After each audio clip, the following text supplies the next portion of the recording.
आम, केले और पपीते जैसे फलों को आप सेहत के लिए खजाना समझकर घर ला रहे हैं।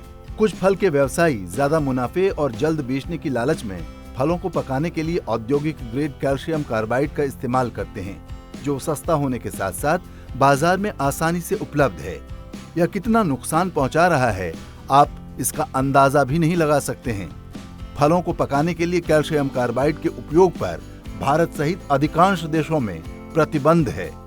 कभी भी किसी भी परिस्थिति में फल को पकाने के लिए इसका उपयोग नहीं करना चाहिए, क्योंकि यह मानव स्वास्थ्य के लिए गंभीर खतरा है।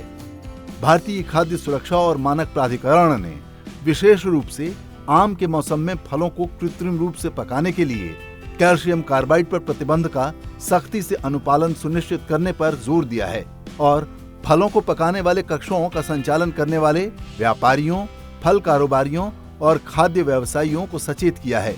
FSSAI ने राज्य, केंद्र शासित प्रदेशों के खाद्य सुरक्षा विभागों को FSS अधिनियम 2006 और उसके तहत बनाए गए नियमों के अनुसार ऐसी गैर कानूनी गतिविधि में शामिल व्यक्तियों के खिलाफ सतर्क रहने, कार्रवाई करने और सख्ती से निपटने की सलाह दी है।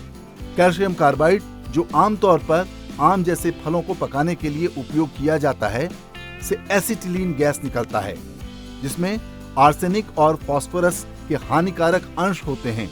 इन पदार्थों को मशाल के नाम से भी जाना जाता है।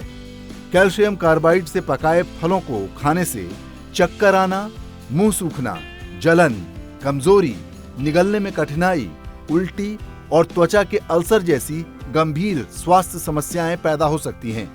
लंबे समय तक कैल्शियम कार्बाइड से पकाए फल खाने से लीवर और किडनी खराब हो सकती है। इससे कैंसर जैसी खतरनाक बीमारियों के होने की संभावना कई गुना बढ़ जाती है।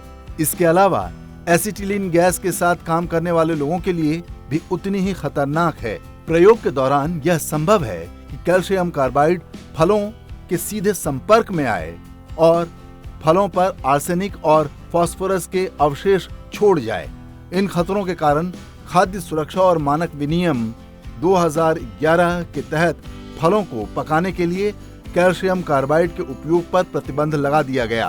कानून के मुताबिक कोई भी व्यक्ति इसकी बिक्री या पेशकश नहीं करेगा या किसी भी विवरण के तहत बिक्री के उद्देश्य से अपने परिसर में बिक्री के लिए ऐसे फल नहीं रखेगा जो एसिटिलीन गैस, जिसे आमतौर पर कार्बाइड गैस के रूप में जाना जाता है, के उपयोग द्वारा कृत्रिम रूप से पकाया गया है।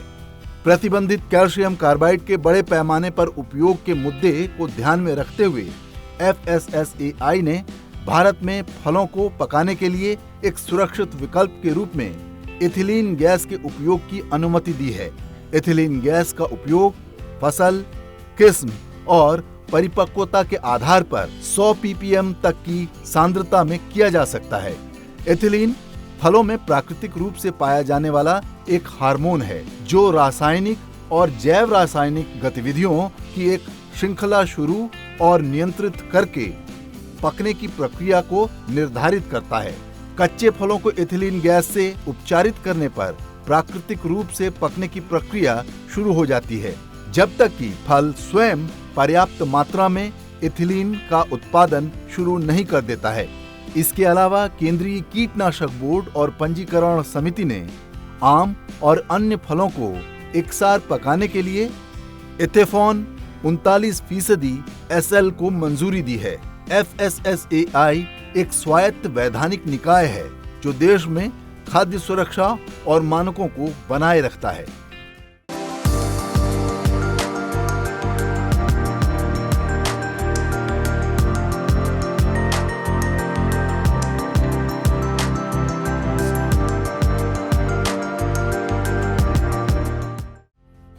फल सभी के लिए सर्वोत्तम प्राकृतिक भोजन है, जो हमें आवश्यक पोषक तत्व प्रदान करते हैं।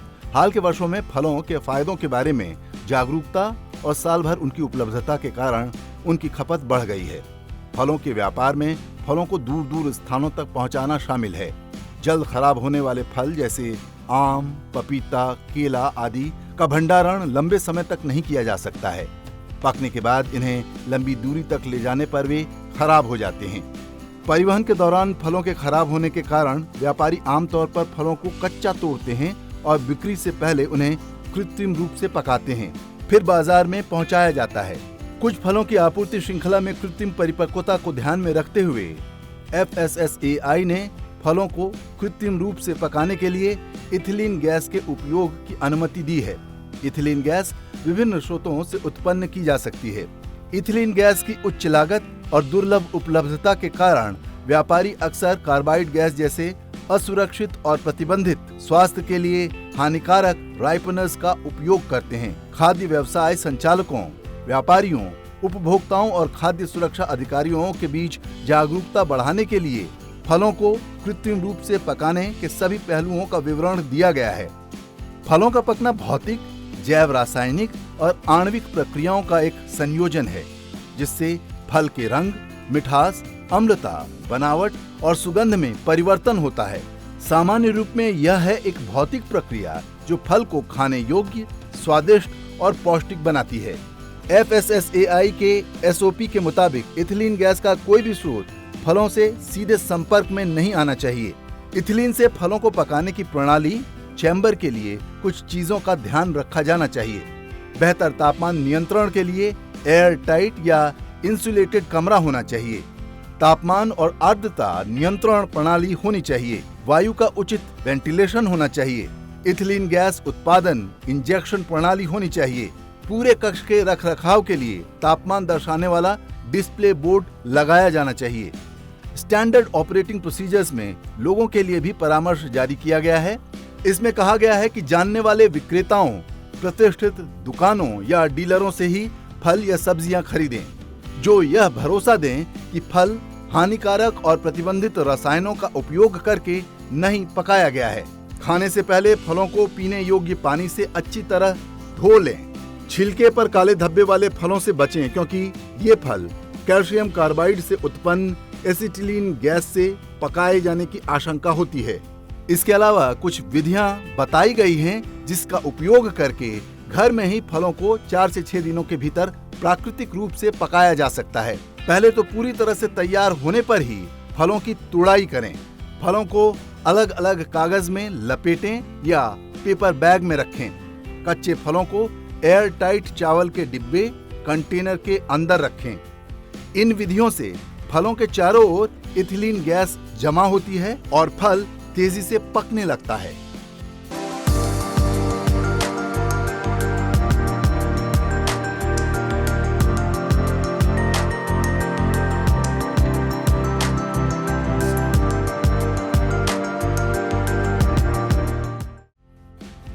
भारत में सार्वजनिक स्वास्थ्य सुविधा को बेहतर बनाने, बीमारियों से लड़ने और नकारात्मक पोषण प्रवृत्तियों से निपटने के लिए FSSAI ने 10 जुलाई 2018 को द ईट राइट मूवमेंट की शुरुआत की।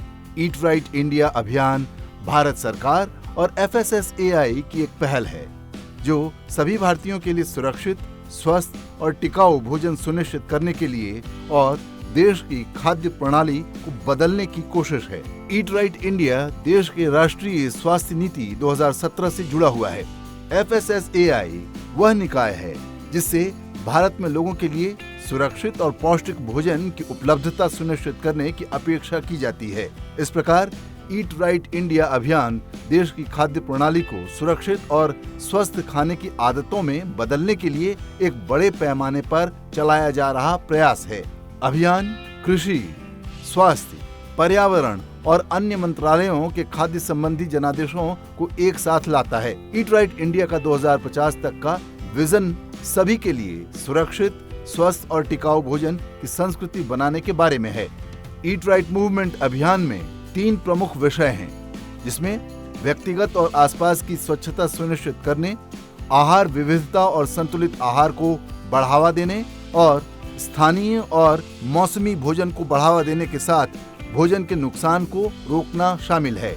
इस अभियान का उद्देश्य न केवल देश के लोगों के लिए अच्छी भोजन की आदतों को लक्षित करना है, बल्कि ऐसे भोजन को भी बढ़ावा देना है जो हर नागरिक के लिए अच्छा है। यह दोनों मापदंडों का पालन सुनिश्चित करने के लिए विनियामक, क्षमता निर्माण, सहयोगात्मक और सशक्तिकरण के दृष्टिकोण को अपनाता है। ईट इंडिया अभियान एक एकीकृत यानी सरकार की पूरी दृष्टिकोण को भी अपनाता है। इसका उद्देश्य नमक, चीनी और तेल की खपत में 30% की कटौती करना है।